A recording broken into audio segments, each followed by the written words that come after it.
Hi, my name is Phil Anderson, and I'm running for United States Senate to represent the great state of Wisconsin.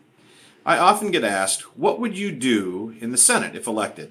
Well, one of the things I would most certainly do is support an act called the Read the Bills Act. It sounds pretty straightforward, and it is. It's been introduced a couple different times in the Senate since about 2006. Basically, it says that before any bill is voted on, it must be read by the senator or the congressman. They either need to read it personally or it needs to be read aloud to them. It also allows for the bill to be read aloud before a quorum of each house before being voted on. Further, it requires a 7-day waiting period between the time the bill is posted and the time the bill is voted on, and also that it be available for 7 days before being voted on, so the public can read it and provide input to their elected representative. Now, why is this necessary in the first place?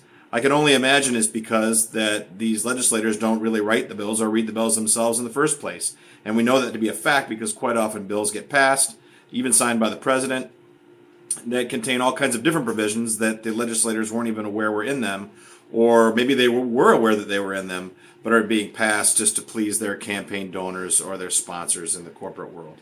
So this bill, this act, would put an end to that, basically making them read the bills and be therefore held accountable for it in the same way that we as citizens aren't allowed the excuse of being ignorant of the law when we're prosecuted. We're required to abide by the law, to be aware of the law. They should at least be required to read it and be aware of bills, the contents of the bills before they pass them. It seems pretty obvious. It seems almost to be ridiculous and juvenile to be talking about it, but nonetheless, that's currently how your Democrat and Republican-dominated Senate and House of Representatives operate. That they need to be told by us, hopefully if it passes, that they need to read the bills before they pass them. That's what I stand for, is accountability in government and transparency. So that's all I have for today. I'll talk to you tomorrow on Thanksgiving. Thank you.